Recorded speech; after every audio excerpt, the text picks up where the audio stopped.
Hello बच्चों। तो अपन videos लगातार कर रहे हैं और ये लास्ट कुछ 2-3 पॉइंट बचे हुए हैं और अपना चैप्टर जो है वो खत्म हो जाएगा। आज जो अपन डिस्कस करने वाले हैं बच्चों वो है सेलों का संयोजन।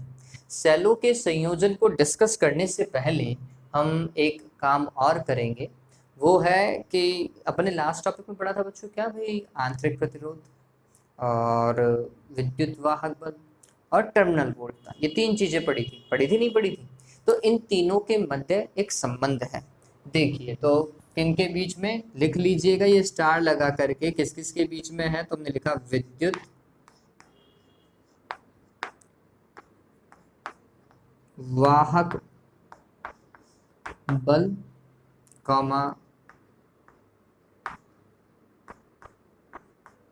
टर्मिनल वोल्टता एवं सेल के आंतरिक प्रतिरोध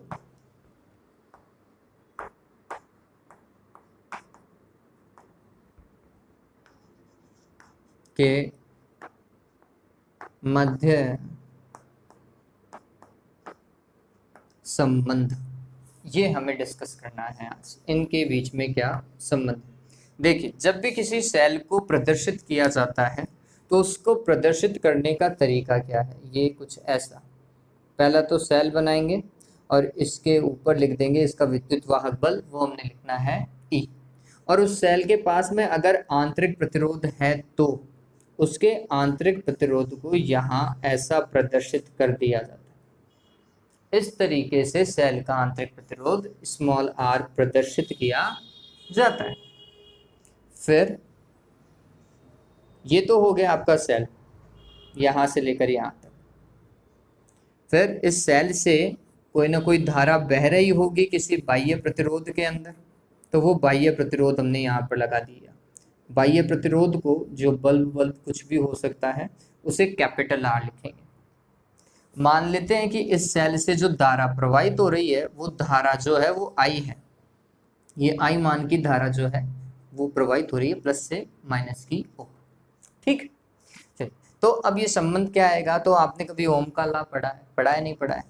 तो ये टोटल वोल्टेज मान लीजिए कि इतना वोल्टेज है, इसके कारण I धारा श्रेणी क्रम में बह रही है। तो यहाँ पर जो विभव पतन होगा, मतलब इस प्रतिरोध के सिरों पर जो विभवांतर आएगा वो कितना आएगा, I इंटू आर आएगा। इसके सिरों पर कितना विभवांतर होगा, I इंटू स्मॉल आर आएगा। तो अगर मैं ओम का नियम देखने की कोशिश करूंगा तो मैं बोलूंगा कि E बराबर में होना चाहिए I R plus I into small R, यही होना चाहिए, ओम का नियम यही कहता है। ठीक, तो हमने लिख लेना है कि E बराबर ये होगा क्या बच्चों, I capital R plus I into small R. ठीक है, फिर ये I इंटू स्मॉल आर को इस तरफ लेकर के आए तो ये हो जाएगा E minus I R is equals to क्या बच्चों, I इंटू कैपिटल R। ठीक है, तो यहां से लेकर यहां तक के बीच में टोटल वोल्टेज कितना है, तो आंसर है E माइनस आई आर। और वो किसके बराबर है, आंसर है आई आर के, इसके सिरों पर विभव पतन के बराबर है। कुछ बच्चे कंफ्यूज होते हैं कि सर कभी विभव पतन बोलते हो कभी विभवांतर बोलते हो। तो बच्चों एक ही बात है, विभवांतर और विभव पतन दोनों एक ही चीज है, इनमें कोई अंतर नहीं है, इस चीज को ध्यान में रखें आप। ठीक है, तो E minus I R is equals to I R. ये जो आई आर है इसे आप टर्मिनल वोल्टता के रूप में समझ सकते हैं। इसके और इसके बीच में जो टर्मिनल वोल्टता है वो V के बराबर होती है और वही V ये है। तो ये हो जाएगा E minus I R is equals to V। ये संबंध है, ये ध्यान में रखिएगा, टर्मिनल वोल्टता और विद्युत वाहक बल के बीच में। कब, जब सेल से धारा प्रवाहित हो रही है, इसका कंडीशन डाल लीजिएगा। इस केस में क्या हो रही है, सेल से धारा प्रवाहित हो रही है, मतलब सेल परिपथ को धारा दे रहा है, ये बात ध्यान में रखिएगा। ठीक, तो ये संबंध है E minus I R is equals to V होता है। तो ये टर्मिनल वोल्टता, ये विद्युत वाहक बल और ये आंतरिक प्रतिरोध पर विभव पतन। ठीक, अब इस चीज को एक और चीज में हम समझें, यहाँ पर अगर आपको कोई पूछे कि विद्युत वाहक बल ज्यादा है या टर्मिनल वोल्टता ज्यादा है, तो सीधी सी बात है, गौर करो, टर्मिनल वोल्टता कब मिल रही है? जब विद्युत वाहक बल में से कुछ घट रहा है तब मिल रही है। इसका मतलब कौन ज्यादा है? विद्युत वाहक बल। इस केस में विद्युत वाहक बल ज्यादा होता है किससे? टर्मिनल वोल्टता से। और लगभग 99% केस जो है जो हम सॉल्व करेंगे उसमें, हम जो सॉल्व करेंगे उसमें तो 100% ही है, 12th के पर्पज से तो 100% में ही विद्युत वाहक बल ज्यादा होगा किससे? टर्मिनल वोल्टता से। लेकिन एक कंडीशन ऐसी भी है जिसमें टर्मिनल वोल्टता ज्यादा होती है किससे? विद्युत वाहक बल से। ये स्पेशल कंडीशन है, ये ध्यान में रखिएगा। क्या है वो कंडीशन? बी मैं लिख देता हूं। ये कंडीशन है जब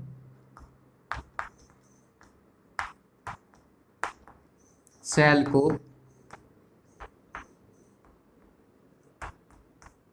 चार्ज किया जाता है। क्या किया जा रहा है? सेल को चार्ज किया जा रहा है। अगर सेल को चार्ज किया जाए बच्चों, तो फिर क्या होगा? तो ये कुछ ऐसा परिपथ बताया जाएगा। ये सेल हो गया, ये आंतरिक प्रतिरोध हो गया स्मॉल आर, और ये विद्युत वाहक बल हो गया ई। अब यहां पर अगर हम देखें कि सेल को चार्ज किया जा रहा है, तो पहले तो ये समझो कि अगर सेल को चार्ज नहीं किया जा रहा तो सेल से धारा ऐसी जा रही थी, ऐसे यूं प्लस के टर्मिनल से बह रही थी। तो ये तो सेल दे रहा है धारा, इस केस में सेल को धारा देंगे हम, मतलब सेल को चार्ज करेंगे तो सेल में से धारा प्रवाहित होनी चाहिए ऐसे, यूं, ये धारा है। तो इस स्थिति के अंदर हम ये देखते हैं कि ये जो टर्मिनल वोल्टता है वो ज्यादा होती है किससे? विद्युत वाहक बल से। कितना? तो हम बोलते हैं आई आर ज्यादा होती है। ये कुछ ऐसा है। इस स्थिति में अगर आप ये ए और बी बिंदु मान ले, तो ए और बी बिंदु के मध्य विभवांतर या ए और बी बिंदु के मध्य टर्मिनल वोल्टता या सेल के सिरों पर टर्मिनल वोल्टता क्या होती है? ई प्लस आई आर। ये ध्यान में रखेंगे। ये कब? जब सेल को क्या किया जाता है? चार्ज किया जाता है। ये सिर्फ और सिर्फ ये कंडीशन है जो आपको दिमाग में रखनी है, ये ध्यान में रखें। और इसका उपयोग हम सिर्फ और सिर्फ यही करेंगे जब हम न्यूमेरिकल कर रहे हैं, तो आप ये केस नहीं देखेंगे, आप यही केस देखेंगे, E minus I R is equals to V. इस चीज को ध्यान में रखना, इन दोनों के मध्य टर्मिनल वोल्टता जो V है वो किसके बराबर होगी? E minus I are. ठीक है, इस चीज को ध्यान में रखो, नोट कर लीजिएगा, इंपॉर्टेंट पॉइंट है। क्योंकि अगर ये समझ में आया है तभी हम सेलों का क्रम संयोजन समझ पाएंगे, श्रेणी क्रम संयोजन और समांतर क्रम संयोजन। एक मिश्रित क्रम संयोजन भी होता है, लेकिन वो अभी हमारे कोर्स में है नहीं है, उसके क्वेश्चन हमारे कोर्स में नहीं है। ठीक है, तो अपन वो अभी सॉल्व नहीं करेंगे। अपन सिर्फ दो डेरिवेशन देखेंगे, एक सेलो का श्रेणी क्रम संयोजन और एक सेलो का समांतर क्रम संयोजन। आज अपन सेलो के श्रेणी क्रम संयोजन की बात करेंगे, है ना। चलिए, तो टॉपिक डाल लीजिए, सेलों का श्रेणी क्रम संयोजन, हेडिंग डाल लीजिएगा।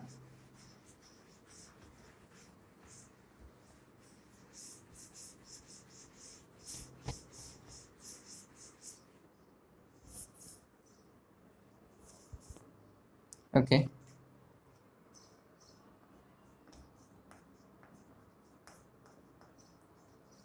सेलों का श्रेणी क्रम संयोजन। और श्रेणी क्रम संयोजन को अंग्रेजी में क्या कहेंगे? अंग्रेजी में बोलते हैं इसको सीरीज कॉम्बिनेशन। ठीक है, तो ये हो जाएगा सीरीज कॉम्बिनेशन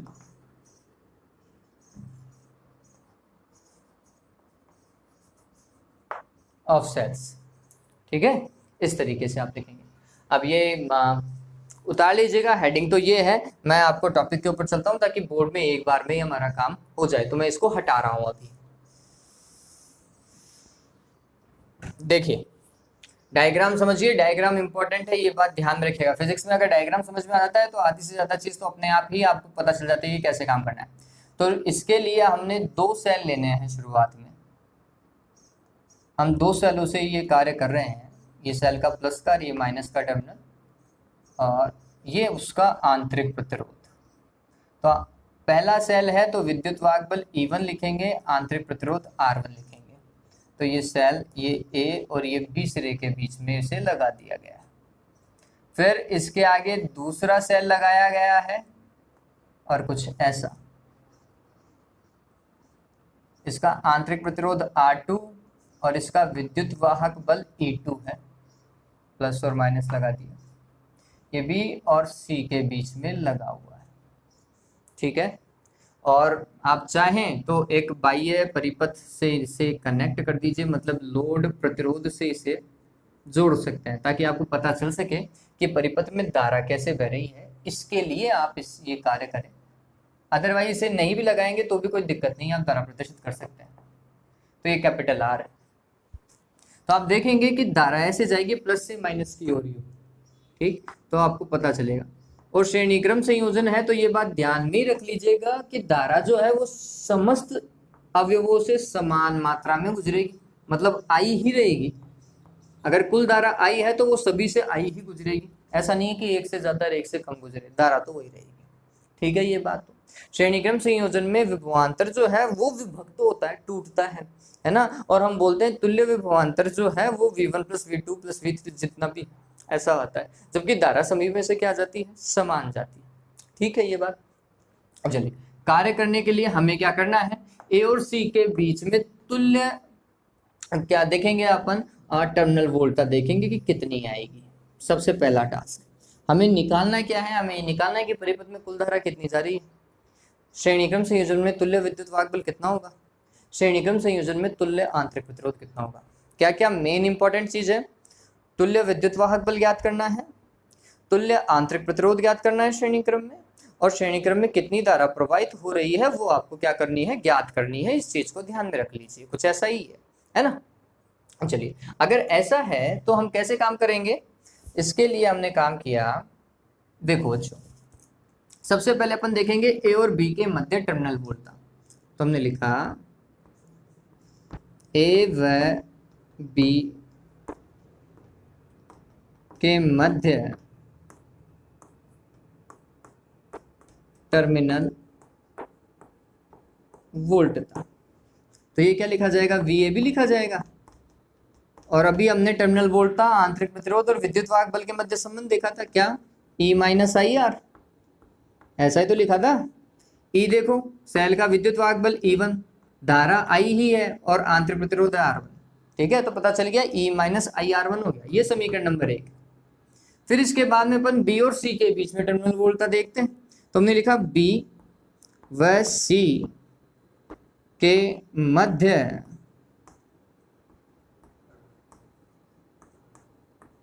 टर्मिनल वोल्टता, ये कितनी है, तो ये लिखी जाएगी VBC।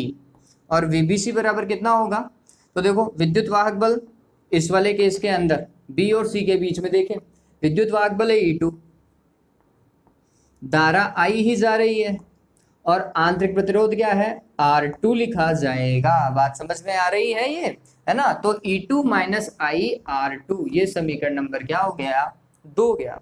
तो A व C के मध्य तुल्य टर्मिनल वोल्टता कितनी होगी, ठीक। तो हमने लिखा A व C के मध्य परिणामी विभवांतर, A व C के मध्य परिणामी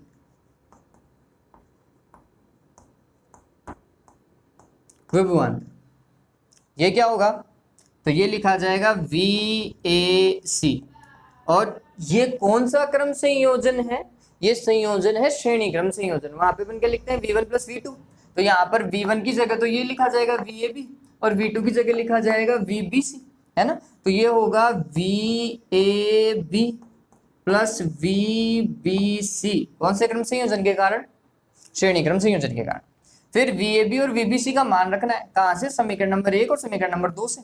तो ये मान कितना आएगा, तो ये लिखा जाएगा E1 माइनस आई R1 प्लस E2 माइनस आई R2। अब सिंपल मैथमेटिक्स से इसको ही सोल्व करना है आपको। तो ये क्या हो गया, आप देखो पहले तो विद्युत वाहक बल को एक तरफ लिख लो, तो ये हो जाएगा E1 प्लस E2, ऐसा ही तो दिखाई दे रहा है। और फिर आगे देखो माइनस का आई R1, और ये हो गया माइनस का क्या, आई R2। डन हो गया इतना। चलिए अब देखो माइनस के आई को क्या ले सकते हैं, कॉमन ले सकते हैं, तो इसे लिखा जाएगा E1 प्लस E2 माइनस के आई को लिया कॉमन, तो अंदर देखो अगर माइनस का आई कॉमन ले लिया तो इधर बचेगा प्लस का R1, ये तो बचेगा, और इधर कॉमन लोगे तो क्या आएगा प्लस का क्या R2। डन। और ये हो गया ए और सी के मध्य विभवांतर या टर्मिनल वोल्टेज। ठीक है, अब देखो जैसे ही इतना कार्य हम कर लें, इसके बाद में एक थ्योरी की लाइन लिखनी है। क्या थ्योरी की लाइन लिखनी है हमें? अब हम बोलेंगे कि यदि E1 व E2 को हटाकर, या दोनों सेल जिनका विद्युत वाहक बल E1 व E2 है को हटाकर एक तुल्य विद्युत वाहक बल E इक्विवेलेंट का सेल रख दिया जाए, जिससे परिपथ में अभी भी I परिमाण की धारा ही प्रवाहित हो। ये बात ध्यान रखना, परिपथ में बहने वाली धारा क्या नहीं होनी चाहिए, परिवर्तित नहीं होनी चाहिए। आप इन दोनों को हटा करके एक नया सेल लगा दीजिए, उस नए सेल से भी इस I परिमाण की धारा ही अगर बहेगी तो उस नए सेल का विद्युत वाहक बल परिणामी विद्युत वाहक बल के बराबर होगा। ये ध्यान रखें। ठीक, तो यहाँ पर थ्योरी की लाइन को किस तरीके से लिखना है, हम लिख रहे हैं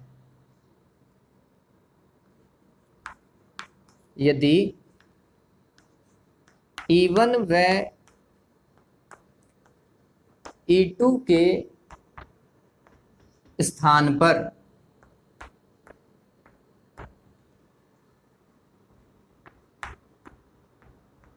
तुल्य विद्युत वाहक बल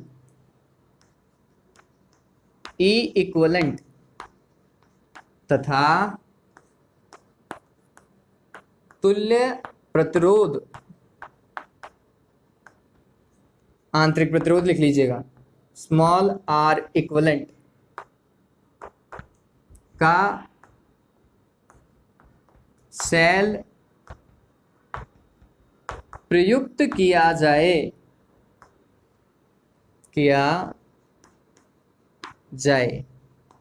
कि परिपथ में प्रवाहित धारा अपरिवर्तित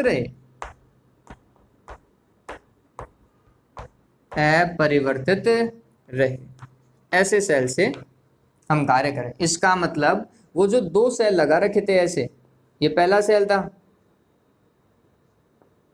R1 और E1 है ना, किसके बीच में, A और B के बीच में, और दूसरा सेल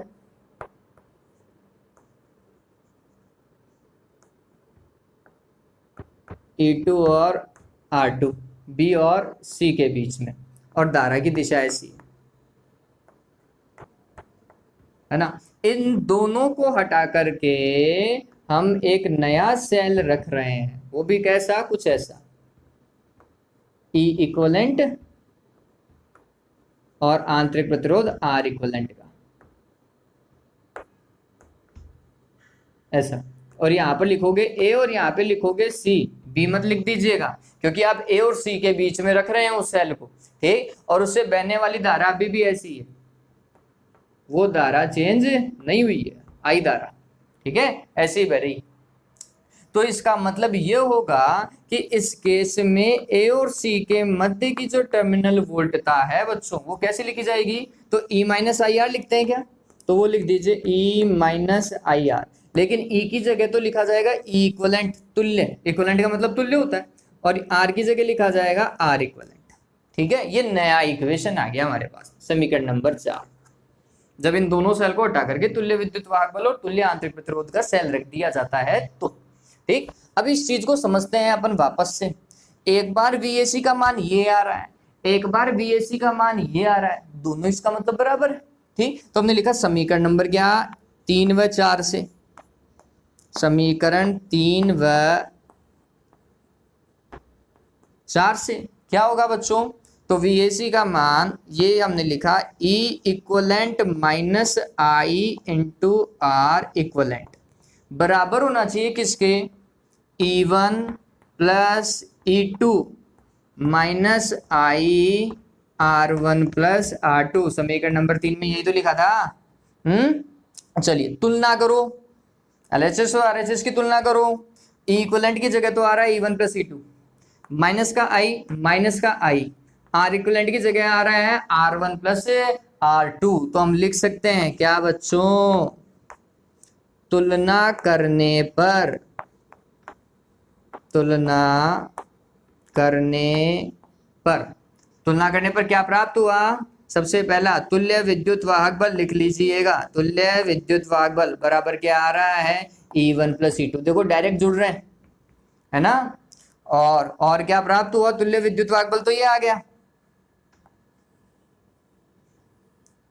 एवं तुल्य आंतरिक प्रतिरोध। तुल्य आंतरिक प्रतिरोध आर इक्विवेलेंट की जगह देखो, गौर करो क्या आ रहा है? R1 plus R2।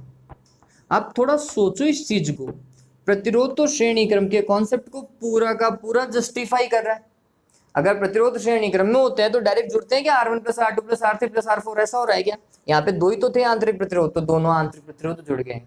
बाह्य प्रतिरोध की तो हम बात ही नहीं कर रहे थे शुरुआत से, ठीक है, आंतरिक प्रतिरोध की बात कर रहे थे। तो तुल्य आंतरिक प्रतिरोध आप लिखेंगे ये लाइन, अतः तुल्य आंतरिक प्रतिरोध R इक्विवेलेंट बराबर R1 प्लस R2 एवं तुल्य विद्युत वाहक बल E इक्विवेलेंट बराबर E1 प्लस E2। हो गए, दो चीजें निकालनी थी, हो गई। तीसरी चीज क्या निकालनी थी? परिपथ में प्रवाहित कुल धारा, है ना, या परिपथ में प्रवाहित परिणामी धारा।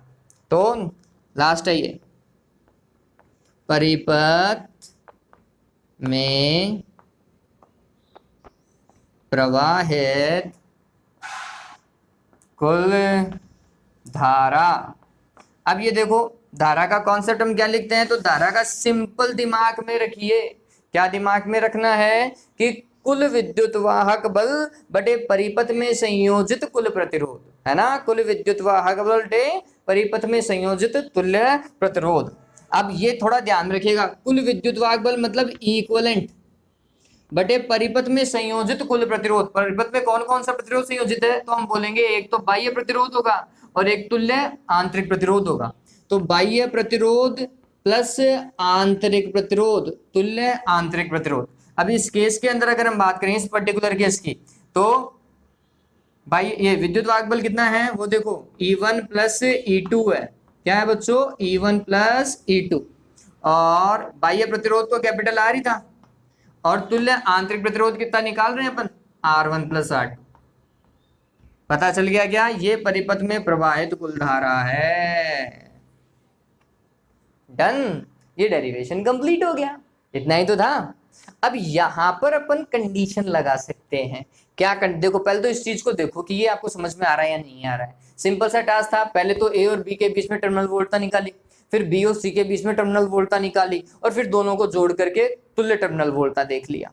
ठीक, फिर आपने जैसे ये इक्वेशन को मैथमेटिक्स से सॉल्व किया, उसके बाद में बोलते हैं कि दोनों सेल को हटाओ और एक ही सेल लगाओ। उस सेल का विद्युत वाहक बल इक्विवेलेंट होना चाहिए, उस सेल का आंतरिक प्रतिरोध R इक्विवेलेंट होना चाहिए, और उस सेल से उतनी धारा बहनी चाहिए जितनी कि पहले बह रही थी। तो वो अपन ने किया और ये काम बताया, और फिर दोनों समीकरणों को तुलना किया और काम खत्म। इतना ही था, इससे ज्यादा कुछ नहीं था।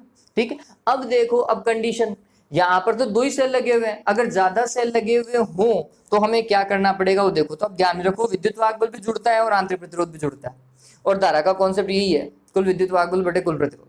ठीक है, चलिए, तो अब अपन काम करते हैं क्या, कि यदि बहुत सारे सेल जो हैं वो संयोजित हों तो कंडीशन लगा लीजिएगा। ये उतारने के बाद में कंडीशन में काम करना है, एग्जाम में इतना ही आएगा। अब एक्स्ट्रा काम कर रहे हैं नॉलेज के पर्पज से, और हमारी बुक में दिया हुआ है इसलिए भी हम पढ़ ही रहे हैं। ठीक है,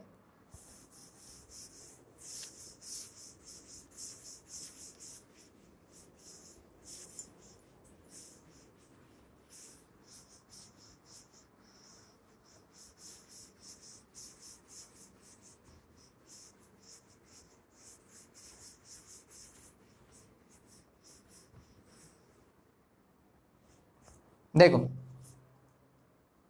क्या करना है। तो अब हमने लिखा कंडीशन स्पेशल केस। क्या भाई, फर्स्ट देख लीजिए कि यदि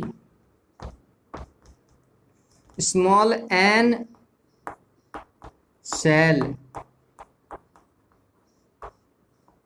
श्रेणी क्रम में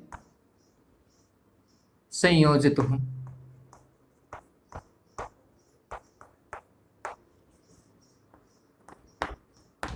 अगर स्मॉल n सेल संयोजित है तो ये समझिए, पहला सेल और उसका आंतरिक प्रतिरोध, ठीक है, E1 और ये R1, फिर दूसरा सेल और फिर उसका आंतरिक प्रतिरोध, ये E2 और ये R2। फिर तीसरा सेल और उसका आंतरिक प्रतिरोध, और इसी तरीके से लास्ट वाला सेल और उसका आंतरिक प्रतिरोध Rn और En, ये E3 और R3। ठीक है, ऐसे संयोजित है वो। और ये श्रेणी क्रम ही दिख रहा है। श्रेणी क्रम को वैसे अगर परिभाषित करना हो तो क्या बोलेंगे, जिसमें एक सेल का ऋण टर्मिनल दूसरे सेल के धन टर्मिनल से, वह दूसरे सेल का ऋण टर्मिनल तीसरे सेल के धन टर्मिनल से, वह इसी प्रकार अन्य सभी सेल संयोजित होते हैं। ठीक है, आप ऐसा लिख सकते हैं। और सबस्त में समान परिमाण की धारा प्रवाहित होनी चाहिए, तो आई परिमाण की धारा ऐसे भी आएगी।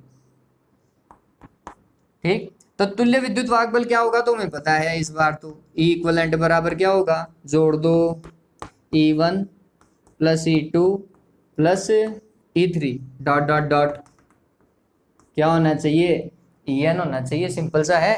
फिर तुल्य आंतरिक प्रतिरोध क्या होगा, यही केस था, R1 plus R2 plus R3 dot dot dot Rn। अगर मैं आपसे पूछूं कि श्रेणीक्रम संयोजन में विद्युत वाहक बल में वृद्धि हो रही है कमी हो रही है, तो आप क्या बताओगे, जुड़ रहे हैं बच्चों, है ना।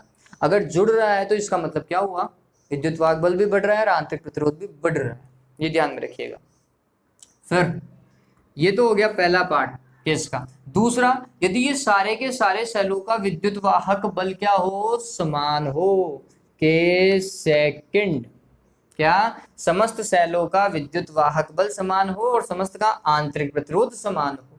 ठीक, उस केस में क्या करोगे भाई, देखो अब इस चीज को, ई इक्वलेंट क्या लिखना है, यदि समस्त सेलों का विद्युत वाहक बल समान हो एवं समस्त का आंतरिक प्रतिरोध एक दूसरे के समान। तो पहले सेल का विद्युत वाहक बल ई मान लिया, तो दूसरे का भी ई और तीसरे का भी ई और लास्ट वाले का भी तो ई होगा, यही तो है।